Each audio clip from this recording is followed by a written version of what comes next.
Start your meeting, Mr. Chairman.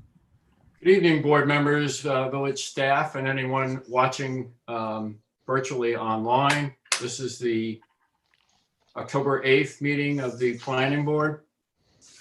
We'll get right to the agenda. First item on our agenda is to approve the September 10th, 2020 minutes that were circulated by Cindy. Right, September 17th minutes. Oh, what do I have? Oh, yeah. Or did I make a mistake? No, you're right. September 17th. Oh, I see. On the agenda, it does say the 10th. I'm sorry. That's all right. You're just trying to confuse me. It worked. Any comments? You're You've right. gotten some comments already, Cindy, or none? I've received and already revised them. This is the final draft that I distributed. Okay. Anybody else have any comments want to add on that? If not, can I get a motion to approve? I'll motion. Second? I'll second. Okay, all in favor? Aye. Aye. Okay, minutes are approved. The next planning board meeting and public hearing is November 5th. And what's the public hearing on that one? Well, it's on tonight's agenda. We haven't voted to place it on the public hearing yet, but that's on the agenda for tonight for 216B Main. Oh, okay, gotcha. We haven't discussed it yet. Okay, that's the last item on the agenda for tonight. Okay, Rebecca, I guess if you had a report, since this is your first meeting, whatever you'd like to say though is fine. I just want to thank you all for your great work so far. I've been tracking as a resident the work of the planning board, but am honored to be the trustee liaison and excited to be the one who gets to pass the information back and forth from the planning board to the board of trustees, and anything that I could do to be of your service, do just let me know. Well, thank you. We appreciate that and welcome. I guess we'll get right to the first application, which is 1615 Main Street. I did recuse myself from this, so I will go. I'll go off video and off audio, and if anyone needs me, or actually, when you get to the next item, give me shoot me a text or and let me know. At this point, it's Gil's item to control, so I'll be back on. All right. Good afternoon, everybody. We are still waiting for some items to be submitted. Jen, I don't know if you want to go through the items that we're still waiting on, Sure, not a problem. and then we'll get into the discussions up to this point. So at the last meeting when Port Chef Crossing was given conditional final approval, one of the items, they had submitted one of the requirements prior to final approval is approval of a bond, which the planning board did do. They submitted a bond amount. They did not, however, submit a copy of the unit prices and quantities, which you requested. So I have not yet received that. And once we have that and you're happy with it, they'll also need to submit a bond that's been approved by the village attorney as to form. They will need to pay the parkland and pileup fees. The planning board did recommend that the applicant, that a parkland fee was appropriate. I think we all understood that the applicant intends to perhaps ask for some relief. They've been advised to make an appointment with the Board of Trustees, get on their agenda to do that. So that's pending. And submission of the final plans. I think you've all seen the most recent east facade that continued to sort of generate discussion. And I did get a comment back from Gil. I don't know if I'll let sort of him take over, but as yeah, he's sort of been driving that bus very successfully. Um, I don't know how successful, but I appreciate it. Yeah, just, I guess for the boards, just to, in case you weren't following, we asked, previous discussions had talked about the east facade and wrapping that southeast corner, the treatment there, around to the east side. So there would be a continuation of that one corner, which they did and willingly. And then looking at it after that, I know Barbara said she was good with it, but I figured I'd push the envelope a little bit and see if they could do the same type of treatment up in the northeast corner.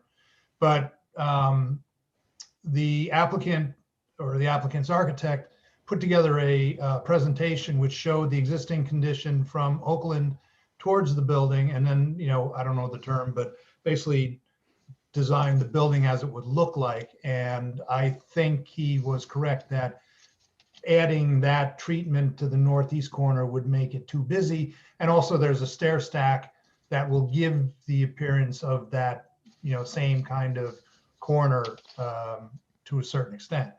But I'm fine with moving forward. I think Kevin can show the renderings if anybody hasn't seen them and would like to see them. I think Kevin has made it me able to share them. If Oh, okay. Yes. That'd be great, Lisa. Yep. all right, so let me just. that's number 2, Lisa. That's All right, let me open number 2 here, and then I will share my screen.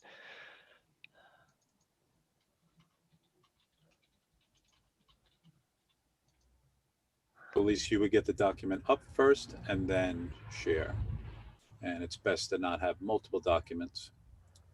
Okay, well, I do have a There we few go. That's it. windows here, but Yep, this that's is it. Great. Yep. And as you can see, the southeast corner, they've added that white treatment in the area of the windows.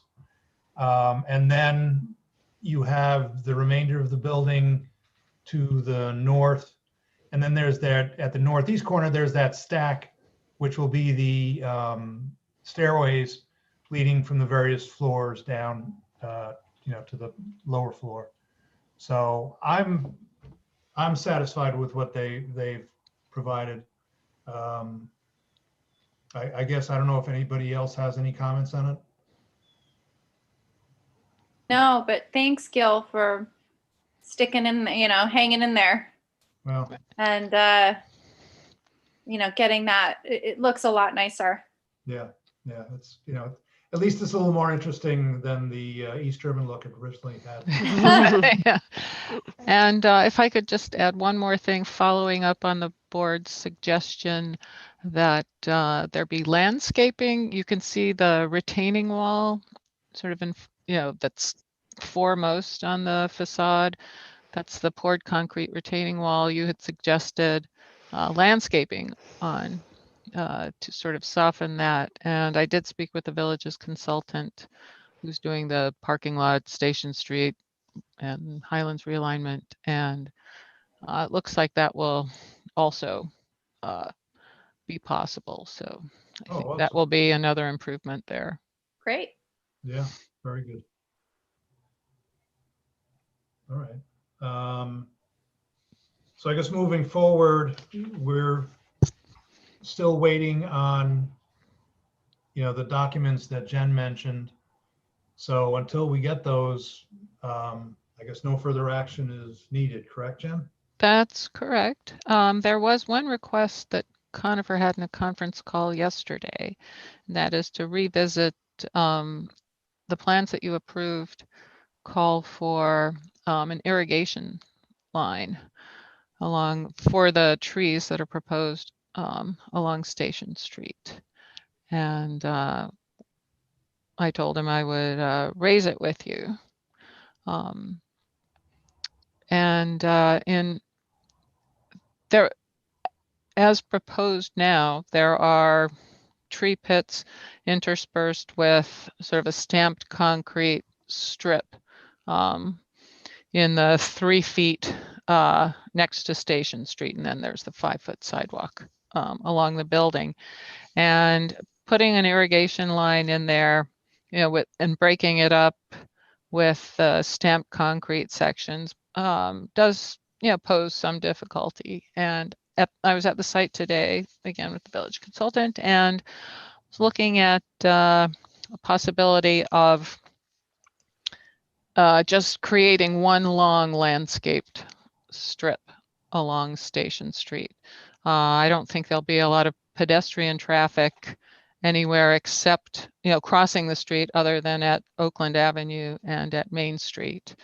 It's not very convenient to sort of zip across and get into the parking lot midway. There's a elevation change between the street and the LIRR parking lot. And the LIRR parking lot has done that on the north side of their lot.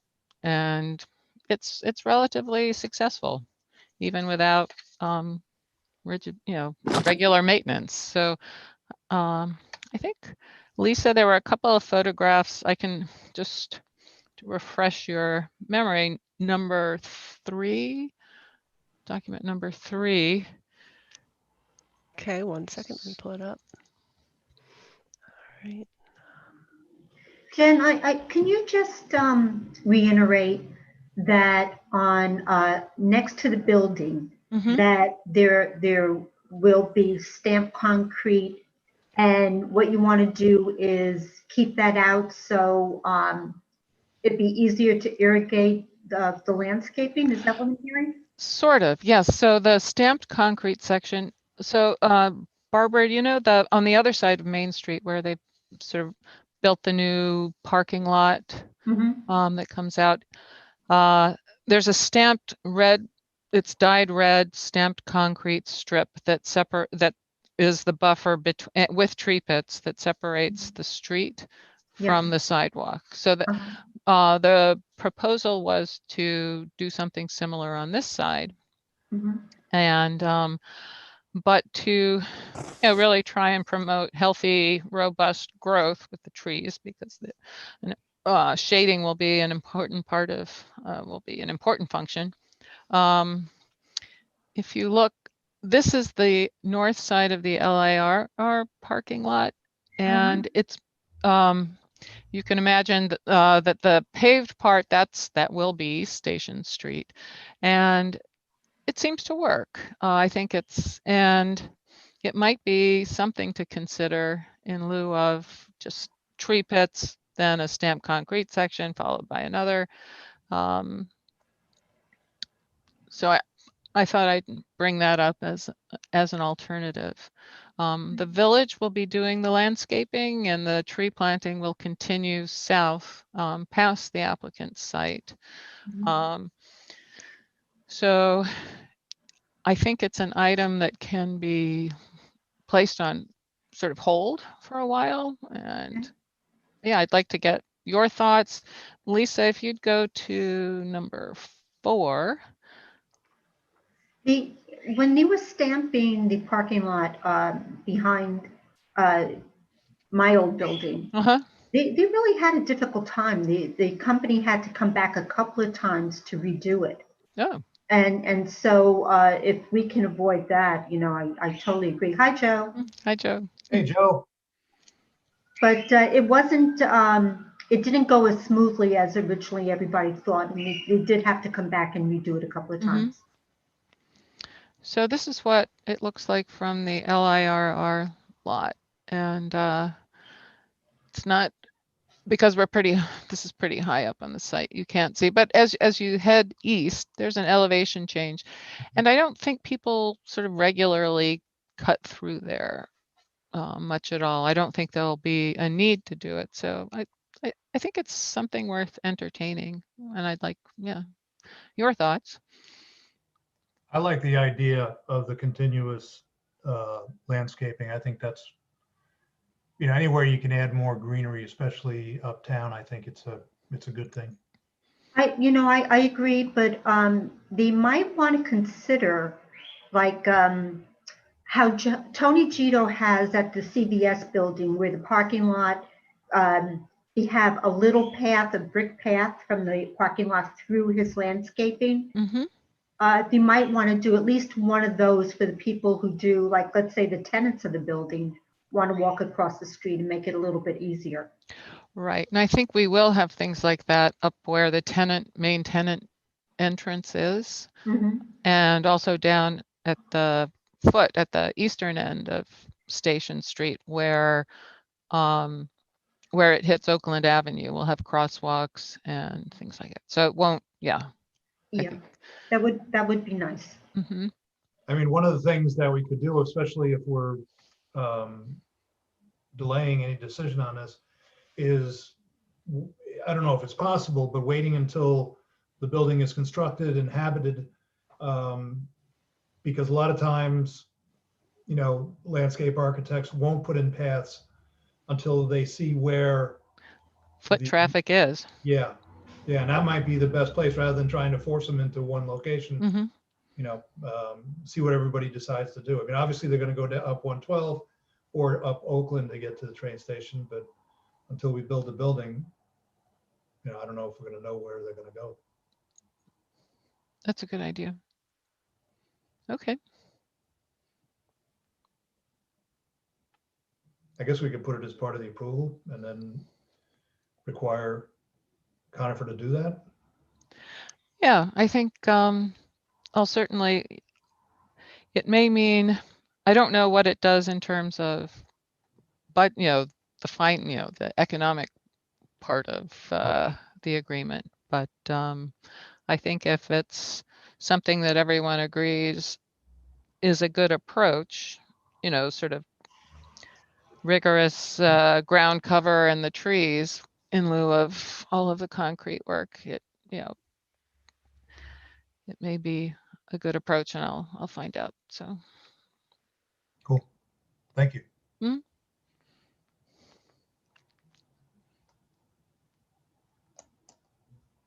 All right. So is there any action required from us at this point? There isn't. This was All right. just sort of a staff update. We're waiting till we get all of the conditions for final approval satisfied, and then we will hopefully get the drawings signed, and we'll be off your plate for a while. All right. Thank you, Jen. Appreciate it. I just texted Ray, oops, to come on back. So hopefully he's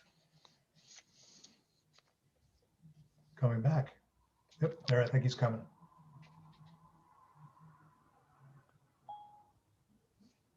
I got your text. Excellent. Just have to turn my sound up a little because I can't hear anyone, but that's me. I don't think anyone's talking. Can you hear us now? I'm good now. No, I had the Okay. volume down. Okay. I guess we're all through with that item? Yep. Okay, let's Thank move you. on to 116 West Broadway, vacant water authority building. Also site of the Ferry office building, which we've talked about before. So I guess the action tonight is to review proposed plans. Correct me if I'm wrong, the last time we looked at this was February, I think? We might have briefly looked at it in March. There were a few comments from the board at that time. This, just to refresh your memories, because it has been a while, was submitted to the planning board, but required a variance in the form it was submitted in. And they went to the zoning board of appeals to request the variance to initially for, I think it was 36 foot 9-inch building where 30 foot is permitted, and the zoning board denied that. They then modified the building and found that they could not keep the elevator shaft under the roof line if they didn't exceed 30 feet by a little bit. So they came back to the zoning board with requesting to be able to have a height of 32.5 feet, and the zoning board granted that request for them on September 24th. So the planning board's kind of been on hold waiting for whether or not their plan was going, if the zoning board was going to grant them this variance. So now that they granted the variance, we can return and look at this application. I did get some new documents on it, but they frankly, they arrived this morning. So I have sent them to everyone. So you have those to review. But I thought today would mostly be reminding everyone what this application is, looking at it again and trying our best to consolidate all the comments, questions, loose ends on this so that we can push them towards a final site plan. Yeah. Did they ever give us a different layout of the offices? Because I know we were a little concerned with how many seats were actually there. Or did we resolve that? I just remember that being an issue about Yes. how much parking they were providing and then how many people they were actually providing seats for. I just want to make sure we. Yeah, so they did send this morning, they sent a list, which they had sort of rattled off in person sitting there, but they never gave us something concrete to look at, enumerating the people that were with their schedules that are expected to be working in the office. So that is one of the documents I included and sent to you. I can pull up on the screen. It's not a very visual document to look at, so I don't know how useful that would be. Yeah, I got it. They did not reduce the number of office spaces, as far as I could tell quickly looking at the plan. And though if you read through their list, they're pointing out that some of those desks are meant for, people filling out paperwork in human resources, or not necessarily people sitting there all the time. Okay. But we can still tally up and look at that list more closely of who they say is going to be working there. Okay, and then just refresh my memory also, this might be kind of a moot point because usually this worries us when the building could be sold in the future and then be at full occupancy. So but this won't be the case here. That's correct. So Okay. actually office buildings are not a permitted use in the MW2. However, ferry is a permitted use in the MW2, and ferry offices therefore are permitted. So they cannot sell this building to anyone to use it in this way. So anyone who would want to take over this building would have to come back with a totally new site plan with something that was compliant for the MW2. Yeah, thank you so much. I No problem. couldn't really remember where we left it. Yeah, Lisa, I happened to pull out the March minutes while we were talking. We also talked about a detailed parking assessment by phase. Did they supply that as well? So they didn't give us a phased parking assessment. What they did show, and I can pull that up. Let me just quickly look here, and I will share my screen. They did send a site plan that showed the existing ferry sites, so you can see where they do have some parking. Obviously, the other ferry site was under construction, so a lot of that parking area was used for loading. I'm not sure of that status right at the moment. Let me just pull up this.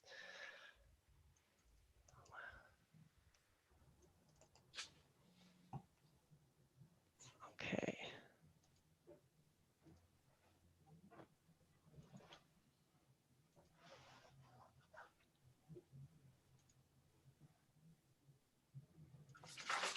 Okay, can everyone see that?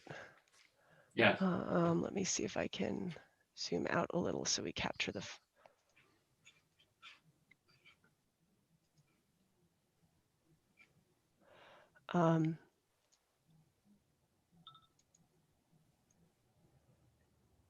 Is that still visible to you? Yes. Okay. So this shows that they actually have an easement for some of the parking use in the Brookhaven lot over here. This is their new proposed site plan, and then over here in the current ferry site, that's where their parking is.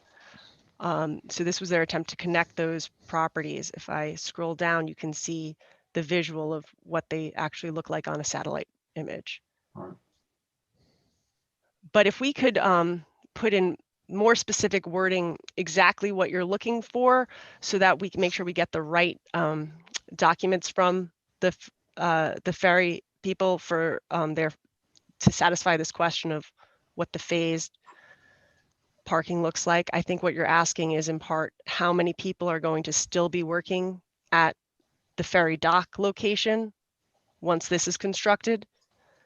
And then when there's a new building there and they take down that ferry dock location, what type of use they're envisioning there, and if they're how many staff they're going to have in that location.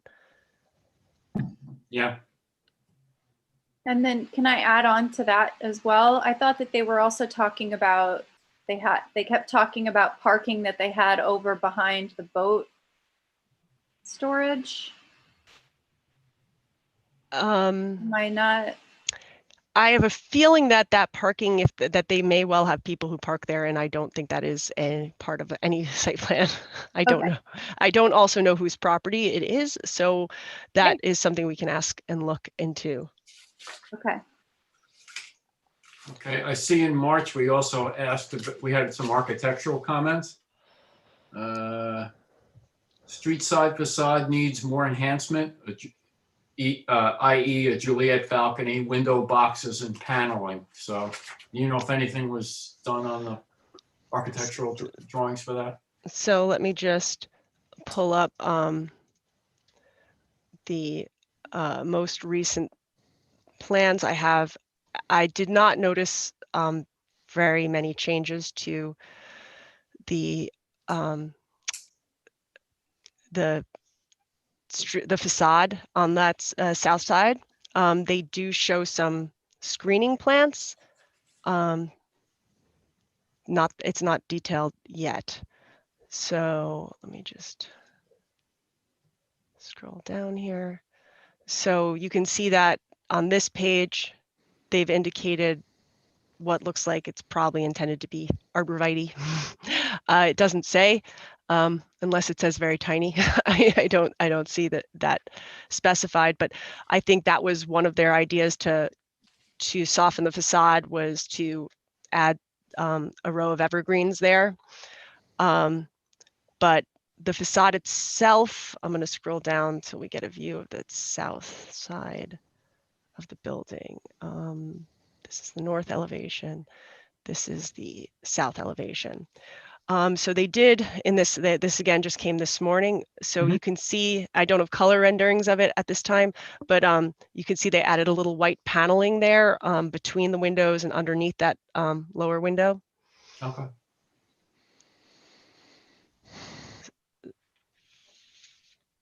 I'm just taking a quick look. Point of inquiry, when will the colored renderings be available, or are those already available? So we have color renderings of the previous version of this, and I can actually share those. I can send those to you, but I can actually hold them up in front of my screen. They're right here, but it doesn't include some of these new details that are added. I think that, you know, they're if we would like to see those, you know, once they've got a sense that they're in the right direction, we can probably get an up-to-date one. What are the, I'm not an architect, so I'm going to just say, what are those half circle thingies on the roof? Are those windows? Are they? They're probably roof vents. I can't tell though. Doesn't say. I don't remember those. Okay, that'll be a question for Eric. He is watching tonight, but Can you please specify the half circle thingies? yeah, That's my technical term. I'm a non-architect. all right, I will use your lingo. I'm Circle joking. thing. I'm joking. You can drop the Y from thing. Okay. Yeah. And then I think Gil, you said, or Ray, something about adding a little balcony on this. Did you want a balcony on this elevation? I'm not an architect, so I didn't make the comment back in March, but someone made that comment. Another point of inquiry, did this go before the ARC? I don't think yet. I don't recall. It hasn't. It will. Well, It will. that's a decision tonight if you want to refer it to the ARC. I know that some of our processes, because of the uncertainty about the height, meant that the building might be significantly redesigned. Mhm. If they were going to have to go for a flat roof structure, it meant that many things about it might change. We weren't sure if they were going to have to change the shape of the building, so it wasn't initially referred to the ARC because we weren't sure if they were going to get the height variance. And that makes sense. Thank you. That does make sense. Yeah, but we should, if the rendering is going to be similar materials on this plan, applied to this plan, then you could almost send this plan with that rendering and just explain it and ask for input. I would think you probably should do that now. Might as well. Okay, refer to the ARC. And I know the ARC generally will request material samples as well, so I'll ask for that.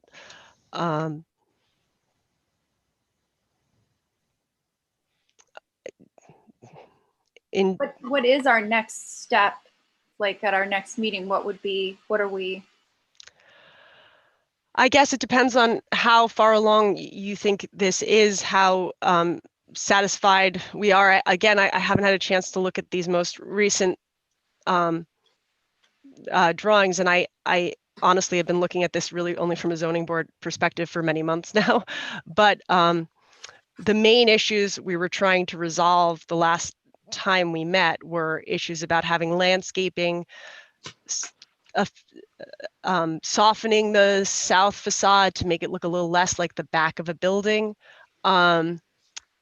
verifying that the parking is sufficient, because even though our code does stipulate it could be by 1 per 300 or by the number of employees.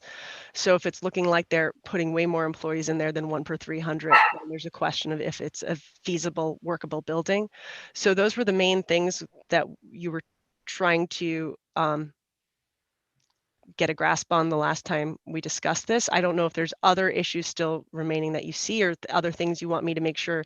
What do I need to tell Eric Bjorn to be the architect that you require to get this to final site plan?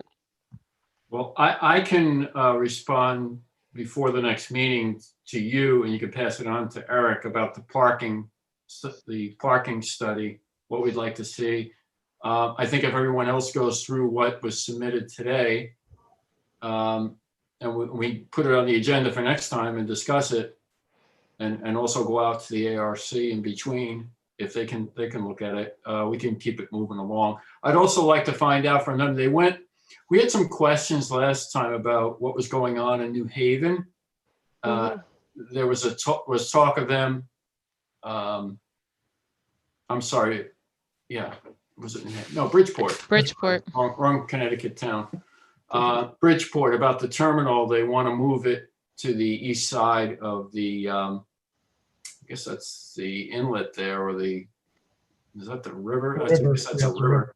Yeah. And I want to go to the other side, and I think we were questioning whether or not this side was viable, given that they were going to expend money on the other side. At that time, I believe they said the other side was a bit on hold. There were I think there were some environmental questions. The environmental impact hadn't been resolved. We need an update, I think, on that. And also any impacts with COVID, if that's going to push back their schedule. I think I've been on the ferry once or twice since COVID, and the ridership seems to be way down. Not sure if everybody experienced that, but I'm sure the money is coming in is less. So I don't know if that impacts the schedule also. Trying to get an idea of the timing. Yeah. Ray, you had a good point about the parking. Is that going to be an additional personnel from the other building, or just they're going to be relocated over there, so it'll be the same amount of people or more people? I think we need details on that. Yeah, because the parking, you know how tight it is anyway. I know they have designated spots at the other building, but it seems like there's more space in here. So I wonder if there's additional staff. Although I wonder, like you said, why they need additional staff at this point, but who knows? Yeah, they've repeatedly said that for the most part, they're transferring they've got their office staff in the existing building, and it's not a great viable working environment. They're going to be moving them over to this building when it's done, but I think it's still a little and then the third phase of the project is to take down the existing building and put up a new one. And that's down the road. I don't know exactly when that would come through, but I do think it's clarifying how many staff will be remaining at the existing location, even if they don't know yet. I mean, we can deal with who their new site plan when they come through with it. If they're trying to, talking about the future of like when they have a new building is all hypothetical right now, and they would still have to do site plan for that. But in the meantime, at least knowing what the current staff will be in the existing building, so we have a sense of the combination is maybe what you're looking for. Yeah, they also had said they were going to expand out into the water, I think with the larger dock, if I recall. And I know they had done a traffic study that actually looked at a roundabout at the intersection of East and West Broadway with Main Street. And I think that's been done and it's on hold. So I don't know what's going on with that project either. I mean, or that phase of the project. So, but yeah, we have a lot of questions. I can put some stuff together and send to you, Lisa, about the timing and the specific wording on the parking. Yeah, I think that's good. I'm going to consolidate my notes from this and everything you're asking, and I'll circulate it to you all so that you can then help dial it in, so we give them as complete a list as possible, so that we minimize the number of trips back and forth. Yeah. Was the roundabout something that the ferry company itself was looking into, or was the village involved in that? And could I seek that out for you? The village was involved in it, and actually in my day job, I had actually met with the village probably almost 20 years ago with a proposal for a roundabout there. And we had some discussions and nothing happened because the village went to the state DOT and asked for money. And the regional design engineer at the state at the time was not in favor of roundabouts. The state's whole policy, state DOT, has changed. And when you're doing a major intersection project, when the state is doing it, or if there's any federal or state money involved, the state wants to see you look at a roundabout as the first option. And you have to dismiss that before you go to a traffic signal or widening or anything. Roundabout is the first thing to look at, because they have a record of improving both traffic flow and also reducing serious accidents too. Because any accidents at a roundabout are usually just fender benders where people are merging, as opposed to you might have right angle accidents at regular intersections, which could be more severe in terms of injury. But to make a longer story short, as part of that traffic study, the ferry did, at our request, look at a roundabout at that location, because I believe the roundabout's in the comprehensive plan as well. So we told them, I think we helped them with the scope of the study, and we said, if you're looking at options there, you need to look at a roundabout and analyze that too. Well, I'll do what I can to check in about that. Okay. I mean, I'm curious. Rebecca, you might just want to check. I know that when it was first proposed, the fire department was very apprehensive about it. They had a great deal of concern that they wouldn't be able to get the longer fire trucks around the roundabout and to, go wherever they have to go. So I don't know if they still feel that way, or if the roundabout would be big enough to accommodate them, but that was very much a concern years ago. Very good. Thank you, Barbara. I'll just check in with different agencies in the village and see what the conversation is currently, and if I get any significant word, I'll send it along to the board here. Okay, thank you. Hi, Tom. Hi, sorry about that. I got home late and I had a little trouble getting in again this week. Okay.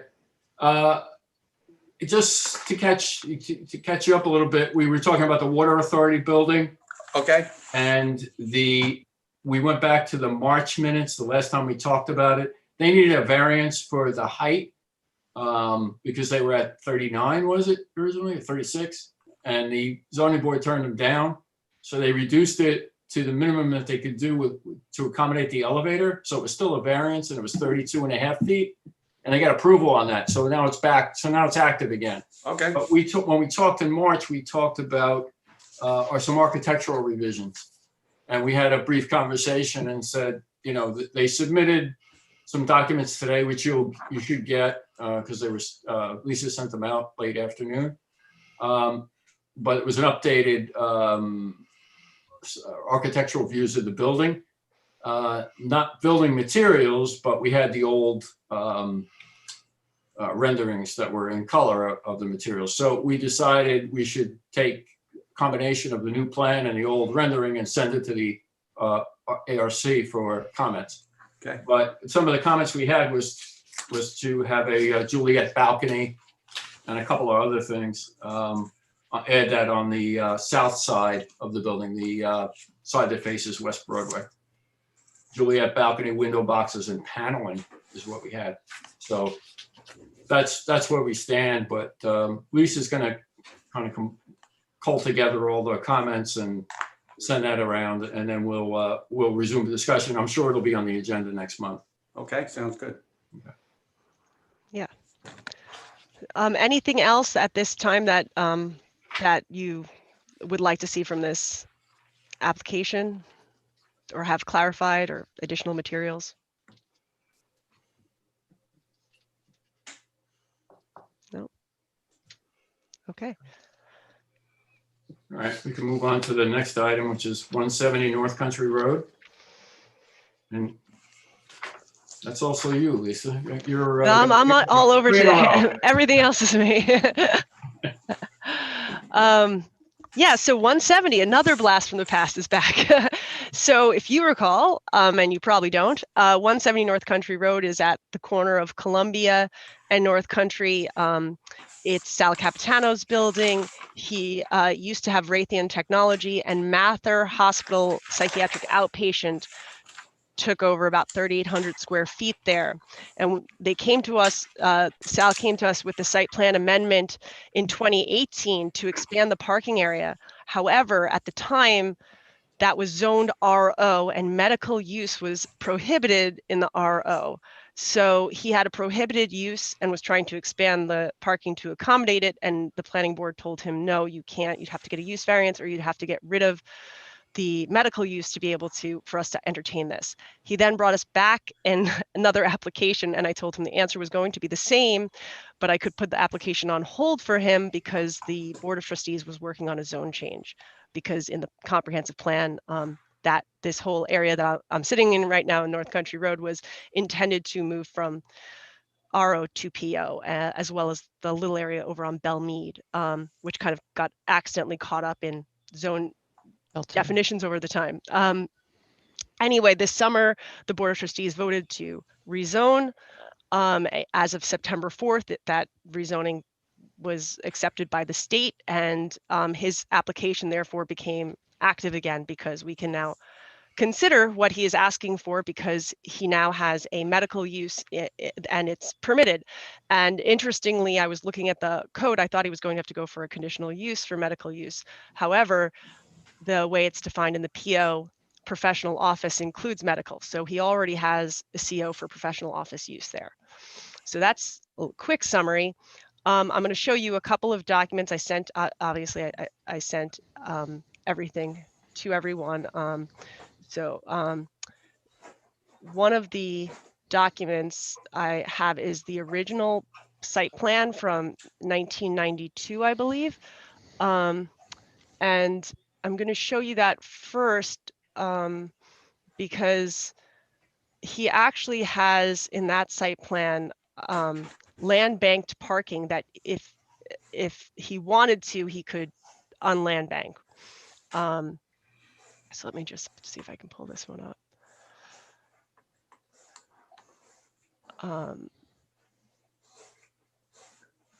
So let's shrink this a little.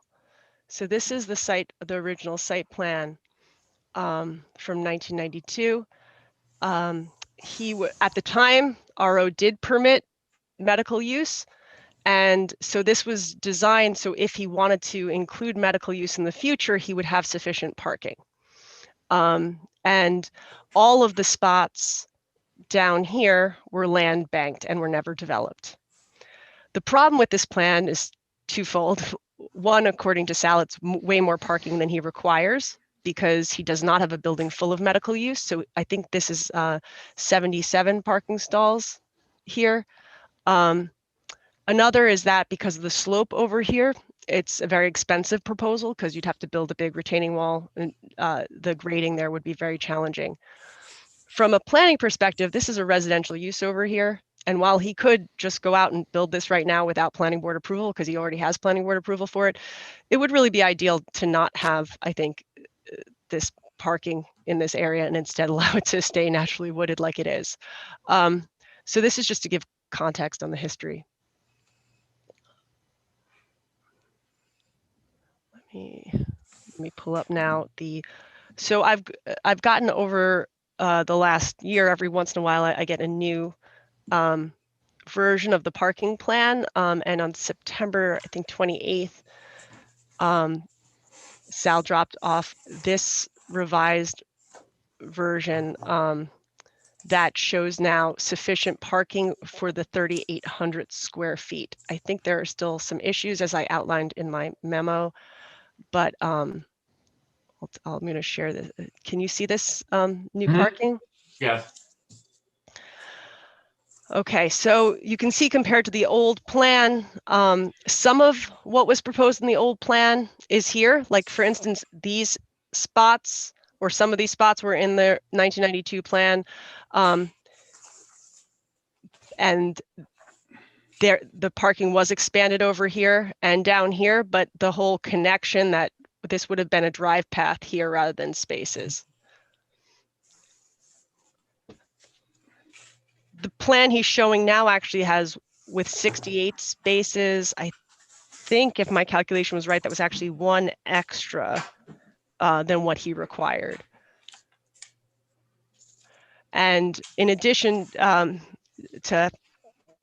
he was asking if it would be possible to actually land bank some of these, because while he knows he needs more parking at the site currently, he first of all insists that Mather has in their lease that they can only have 21 spots, which obviously from a planning perspective, we're not going to enforce how many spots any given tenant can have. So we really have to just realistically look at what they're likely to need.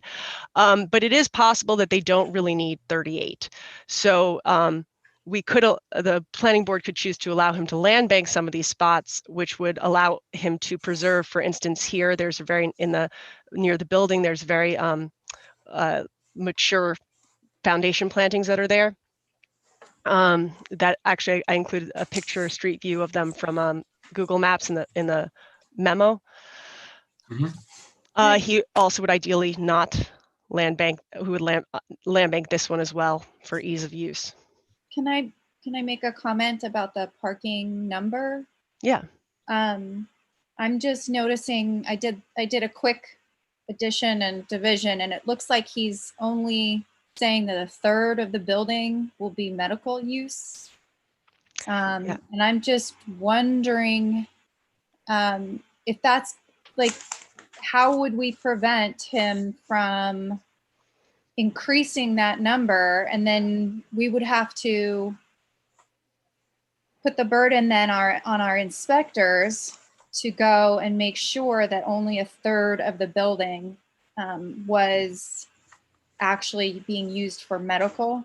Because if I actually went to this building at one point, and right before he came before us, whenever it was, just like a year ago, and it was filled and packed, and there was no parking to be had. So long explanation. How do we guarantee that this building is in fact only going to be a third occupied by medical use? Allison here. I just wanted to say that's the case with pretty much every site plan we have in the village.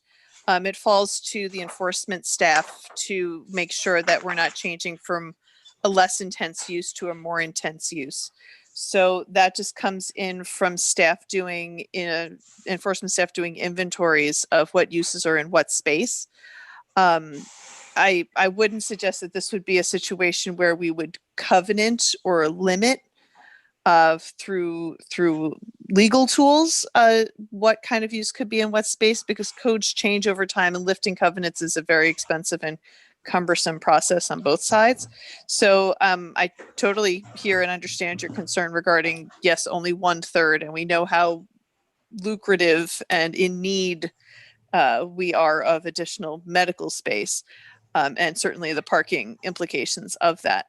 But for any site plan, it falls to enforcement staff to make sure that the use that's actually being occupied in that space is not more intense than that which was approved by the board. Okay, and so, but then could we say, it's nice that you want to keep your plantings, and I do agree. I mean, it's a shame to get rid of the plantings, but perhaps we don't land bank. That's absolutely within your authority. Okay, thanks, Allison. Yes, you do not have to permit the land banking. However, I think it's worth noting that if there is land banking and they don't have sufficient parking and it's observed to be an issue, they are required to develop those spaces. That's the purpose of it. But yeah, enforcement. And I think normally if we land bank, we put a time constraint on that, like how fast they have to respond and get the spaces built, because otherwise that could lag on. Have they identified which spots are going to be land banked? Yeah, so I'm not totally sure that this is. We should look at this plan a little closer to see if these are all sufficient. But because I noticed certain things, like in the previous plans, the spaces were 20 feet, and now they're reduced, and the code actually requires them to be 20. But he wanted these 4 spaces next to the building. He wanted to land bank those. There's mature plantings there. And he ideally said he would land bank this one just for, he didn't feel it was a nice turn into this spot. So it's not ideal. It's not an ideal spot to add. But, again, all this is whether you allow land banking or not is at the board's discretion. Yeah, I mean, I'm a little more concerned with the south property line and that, near the, I guess the 16 new spots, because you've got a pretty significant slope going into the neighboring property. And, he doesn't really show a lot of detail on what he's planning other than he wants to just lay it out that way. And you'd want to keep the drainage and the grading enough so that it slopes away from the property line and he's not, stormwater's not running off the curb and then down the hill. And yeah, I think in this location, and the reason why he wants to develop parking here as opposed to over here is that there's a very steep slope on this side. I do think it's a little bit less of a grade, but I agree that yes, it's the area, the 2 or 4 spots closest to the property lines that I'd be more concerned with, not necessarily all of it. I think the spot makes sense, but when you get close to the slope, I think you may, if we're going to permit land banking, we may want to permit them to land bank a couple of those. And yeah, I might want to show you then just the in the staff report, I have a few photos that might be helpful. Let me just pull that up.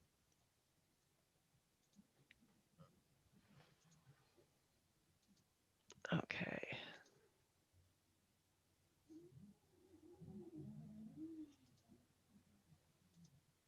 All right, so if I go down here, that gives an overview of the satellite of the site. And here you can see a little bit of how there's, it's they're foundation plantings. It's not natural vegetation, but it's well established. They're tall. They look nice. This is a more developed overview. I couldn't get a good view this way, but that's easily done by going to the site and taking some more photos. Yeah, I'd be interested in, I think in your staff report, you talked about that there's a wall on the southern side because they didn't show any screening. Is there Yeah. a wall Um, between, no, there's not a wall. So in their previous site plans, they have, he's always put in screening, both a 6.5-foot fence and additional plantings to fill in where the natural vegetation was disrupted. This one doesn't include it. I suspect that was actually an oversight, and that would be something that, you know, obviously it's required. It would have to be provided, but the most recent site plan that was submitted does not show screening on that. is there room for it? That was another concern. So in previous iterations, there was, this space wasn't there. So there was the 6.5-foot fence, and then there was room for a little bit of shrubbery around it. But you could, I find this space questionable, frankly. It is questionable. In fact, if somebody pulls into that space, their front bumper is probably going to be hanging over the property line. And that's just not practical to have a curb touching the property line. That space, before we get into land banking, that space isn't really practical. So we can say that if we imagine that space wasn't there, he would have the 67 spots required. Yeah, but the other one I don't like is the 4 where the planting is near the building. Mm-hmm. The southerly one there, same thing. If that car pulls into that space, it overhangs that curb with his bumper. Car pulls into the space where your arrow is. Yep. They're gonna actually hit each other. Yep. I mean, that close, they're touching. That's not a good thing. That's not practical either, that space. And I'm pretty sure in the original site plan there was only 3 spaces that were approved here, and not the 4. You're correct. Yep, there are only 3. Yeah, squeezing a space in on either side there. Yeah. So, Even with the 3, it was very tight. Lisa, I don't know if it's my eyes or not, but where it says 16 in the bottom corner, it looks like the parking stalls are shorter than where it says 33, and it looks like the drive-through aisle is much closer than 23 feet. I don't see any dimensions on there, but that doesn't look the same to me as the upper parking area. Yeah, I was trying to follow this along with the ruler to see if it was the same. I think the intent was to follow this line, but we definitely need verification and dimensions on those lower lots. Yeah. And if you want to get into the dimensions, our code says what, 20-foot spaces with 24-foot aisle? Yeah. Okay. But go ahead. Oh, I was going to say that I'd have to look back at this aisle width. 20-foot spaces is correct.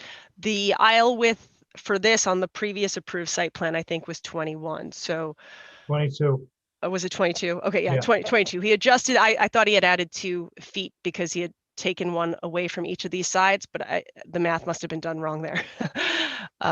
Because he reduced these by 1 foot, but didn't get 24 feet there. Yeah, I mean, 24 feet is the best size aisle.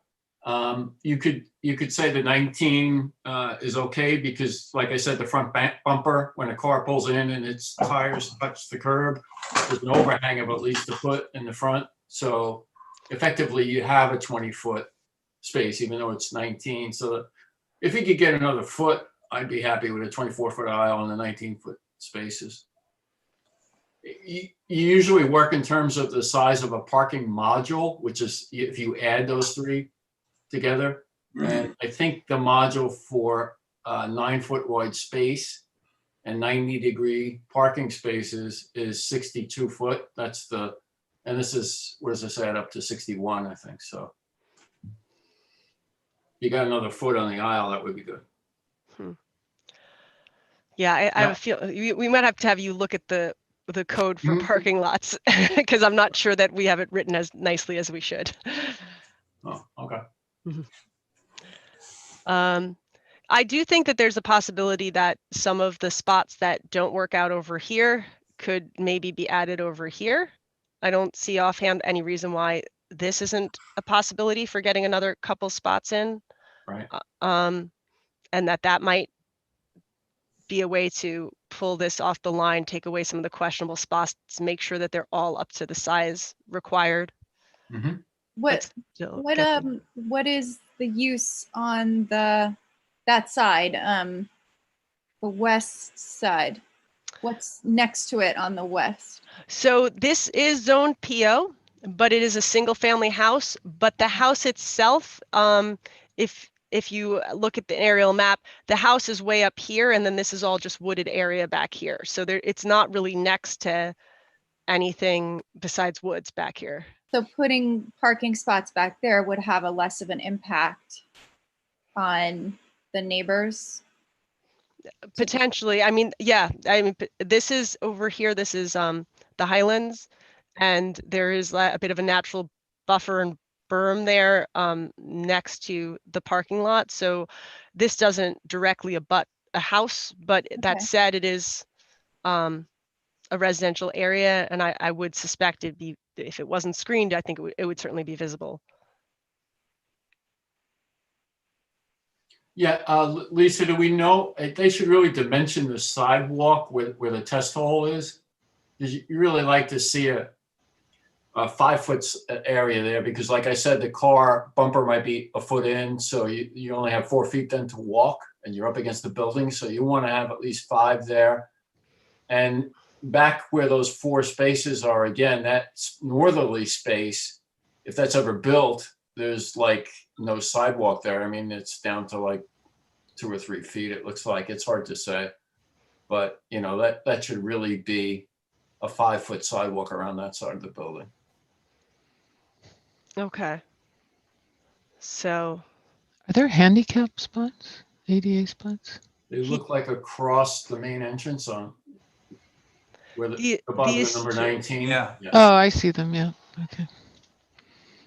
And these are really where the entrances to the building are. I Mhm. actually have to look at this again. I don't even know if there's a sidewalk here, because the entrance to each of the, I think there's a secondary exit over here for Mhm. these offices, but the main entrance is here, and then there's a unit in this section, and then the Mather unit's up at the top of the in this part of the building. Yeah, it'd be good to have a sidewalk there, because anybody parking up against the building, then instead of walking, you know, Through the lot. instead of walking in the aisle, which is always bad, they can just walk forward and walk on a sidewalk. I guess, Jen, thank you for noticing that handicap. Are these enough stalls now with an increased parking for medical use? Not sure. I'd have to look that up. Okay. So maybe Tom? add that to the list of, Yeah. Tom, do you remember? Is it I- 1 per 20? I don't remember off the top of my head. I'd have to look at the code too. Yeah. I seem to remember 1 per 20, but I'm not sure that that's right. I'd also be curious as to the access in that main entrance. I mean, I would think the hospital would mandate the appropriate handicapped access, but this plan really doesn't show anything other than, you know, the access aisle. And I don't think the way they have it laid out is in conformance with the current standards. So they may want to consider, you know, upgrading that.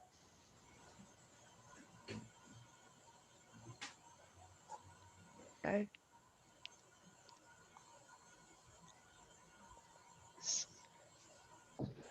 So I think I have a lot of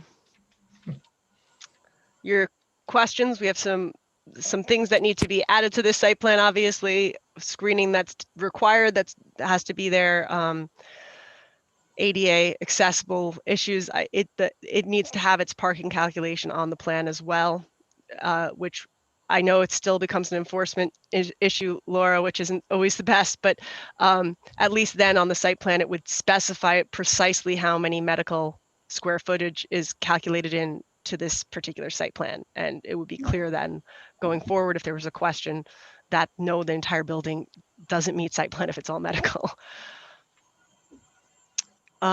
Is there anything else that? Lisa, did you talk about a dumpster location? Yes, I did actually put that in my memo. That was again something that I suspect was neglected in this rendering, because it's always previously been included. At the moment, it's right here. I think there's plenty of spaces to put it. Over here, if these aren't going to be spots, is certainly one, or there's definitely some space, but this doesn't show that yet, so we'll have to have those details included too.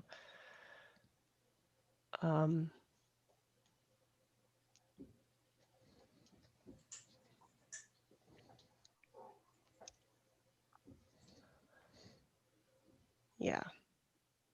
Anything else? Pretty full plate right there. No, it's yeah. I just try to get as much as possible because then it's frustrating when you fix a bunch of things and you come back and it's like, oh yeah, and these 6 more things. Yeah. So, okay, I've got marching orders on that, and then. Okay, your last one. So the last one, which is not actually a site plan, it is a conditional use. This is in the former Say Cheese, but just in the part that was Say Cheese, not in the part that is Craft or was Craft. This applicant is proposing a gourmet dog food maker that makes custom dog food, human grade food. Their kitchen is going to be certified by like the health department, and their Say Cheese does have site plan to be a restaurant, what is now restaurant standard in the code. However, a dog food maker is not restaurant standard, so they require a change of use for a new conditional use, and the place they fit best is actually artisan manufacturing. So I included those definitions because that's a fairly new use in the code in the memo I sent out to remind everyone. They're making things in small batches, custom ordered, at a very high level of execution. And they have a small retail presence in the front, but it's not actually, obviously, you're not bringing your dog in to sit down at a table. You're picking things up. So it's much better fits into the category of artisan manufacturing rather than restaurant. So of course, the way our code is written is to change a conditional use, one requires a public hearing. So I can, of course, just pull up the plans for you guys to take a look at, just out of interest. Let's see, I have those here, and let's share screen.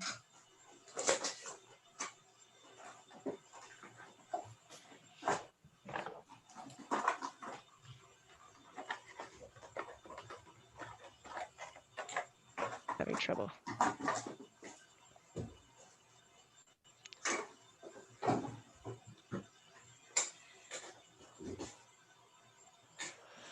Okay, so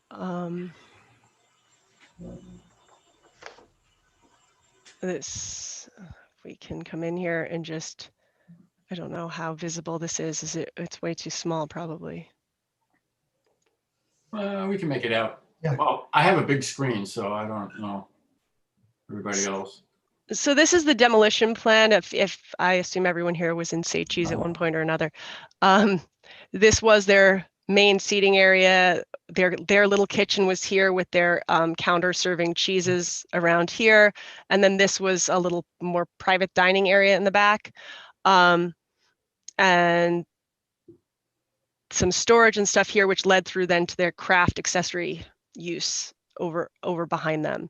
So they're changing the layout, and my one concern for them, which I've alerted the architect to and actually one of the business owners, and I put it in the memo, so hopefully they remember to double check this, is that there is an existing under the sink grease trap in Say Cheese, and they're moving sinks, they're adding a sink, a double sink, and they intend to keep the existing under the sink grease trap, and I'm not certain that Suffolk County DPW will allow them to do that with these renovations.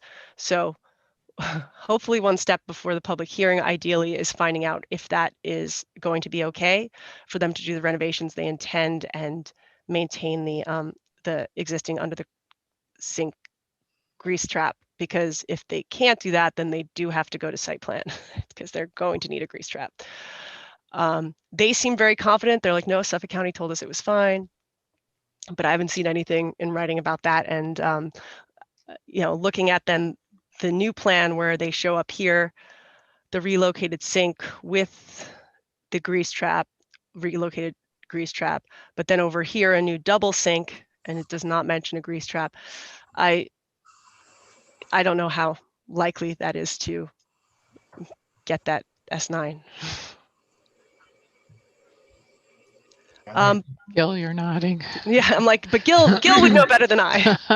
And it's not my circus anymore, but yeah, I would imagine they're gonna have to jump through some hoops if that's their real plan. It'd be one thing to argue if you were keeping the one sink, but those additional ones, that's, and the interiors, well, like you said, we have to get something in writing from DPW. Yeah.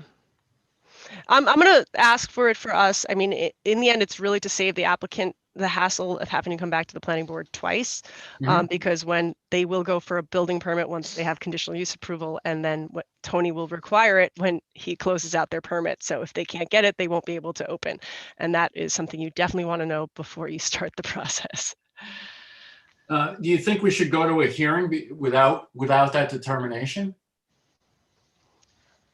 Because it ultimately isn't our decision. I mean, it's not the planning board's decision whether or not to allow the hookup. I don't know that we can delay it for that. I would ideally have it, but you're the chairman. If you don't feel it's ready to schedule for public hearing, that's really up to you. No, if everything else is met, if you have all the other, the plan and everything else meets what we need for a hearing, I think we can schedule it. But it's kind of, everything is dependent on that actually happening, but that's okay. I mean, we could, don't want to hold it up. So, yeah, Jen gave me a good contact number today, so I'll call that person tomorrow and get an idea, a better grip on the likelihood of this this being an issue. Lisa, I have a question for you. So I only see one exit out the front door. So are they still going to keep that back area like as a second exit to get out of the space? The door is not being removed, but they are. Are they going to rent that other space that you were talking about, or are they just staying in this space? They're staying in this space. So where's the second means of egress out of this space? Do they require one for if the occupancy is less than 50 people? You'd have to check that, but I'm almost sure with the distance that you have. Okay. How did Say Cheese do it? Because they got their site plan approval before they had both spaces. I know you weren't on the board then, so you can't answer. Maybe you were. I don't know. I'm writing myself a note. I will look into the two means of egress for you and get back to you tomorrow morning. Okay, that's excellent. That'd be real helpful. Yeah, because this is when you look at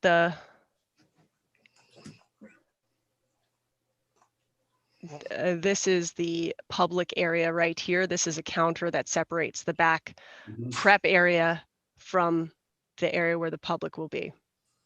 And is that then not a public bathroom anymore in the back? Yeah, it's not required because they're going to be basically, a retail / manufacturer. So, okay. I mean, I don't know if they're going to allow public access to it, but the public would be walking through their prep areas in their kitchen if they were using it. So I doubt it.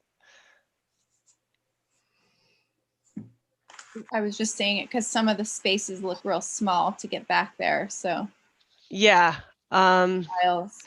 Yeah, then not having to worry about it being ADA accessible to the public because it's not, in terms of having a clear path through the through this way around kitchen equipment and stuff. Do that. But So just quickly, like since the conditions for artisan manufacturing are pretty simple. There's no patron seating permitted, no consumption on premises is permitted. The use shall occupy an interior gross square footage of no more than 2,000 square feet. This meets all of those. No outside storage is permitted. There isn't really anywhere to store anything outside.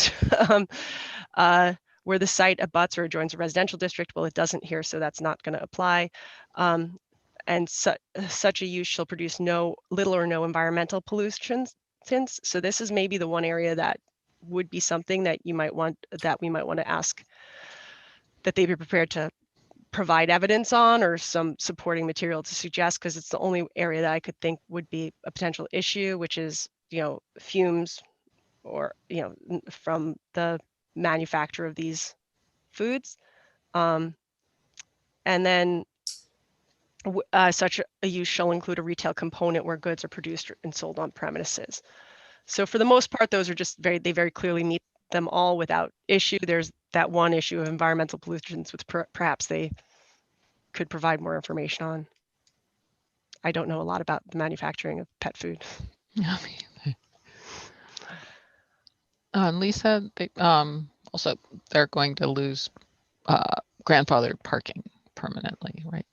Yes, that is in the memo as well, that they're currently a restaurant standard. So the parking requirement for that is 1 per 100. So even though they're not actual physical spaces, we would regard them as having, I think for their size use, it's 15 spaces. They're now only required to have 3. So as there are no actual physical spaces being provided, on their site plan, it will show that they have 3 spaces. Wait, so Jen, that means if somebody came back and said, hey, this used to be restaurant use. You'd have to pile up the parking that you need.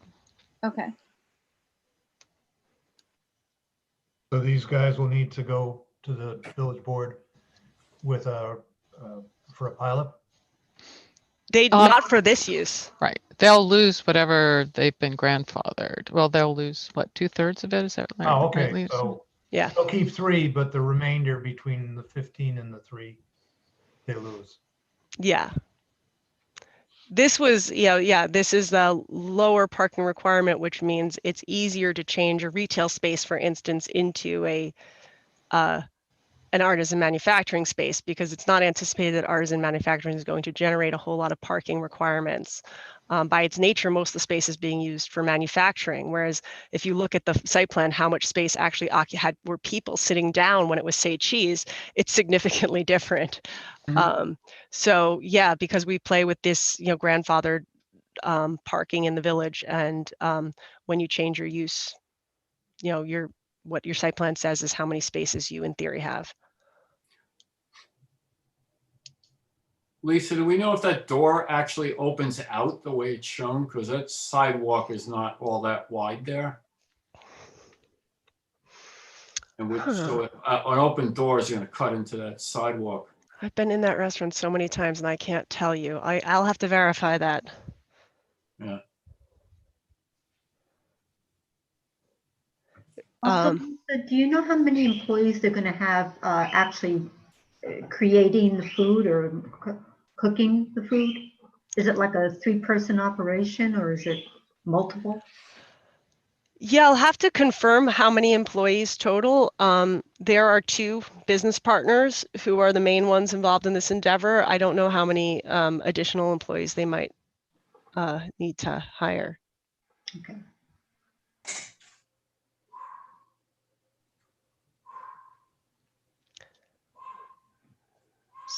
So is this something that ready to add it to public hearing? I think you can add it to public hearing. We can always continue it if we don't get the answers to everything by then, or if there's some new comments raised. But I think might as well schedule it. Great. Yeah, as long as everybody's okay with that? Mm-hmm. Yes. Okay. All right, so let's do that.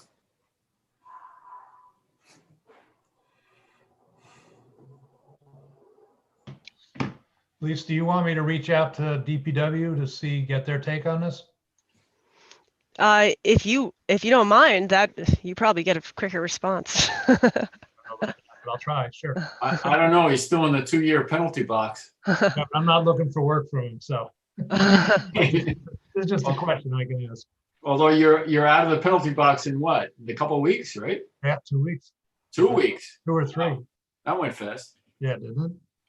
Problem is, I can't remember the name of the kid who was handling the so, but I'll figure it out. Lisa, do we have to vote to put that to public hearing? Nope, you don't have to. Okay, Thank you, Allison. Yeah, I was hoping she was listening. Thank you. All right, that's the last item. Yeah. Okay, motion to adjourn. I'll make the motion. Second. I'll second. Okay, we're adjourned at about 6:25. Okay, thanks, everybody. All right. Have a Good great night. night. Bye. See you Take next Take time. care. Bye. Bye. I know.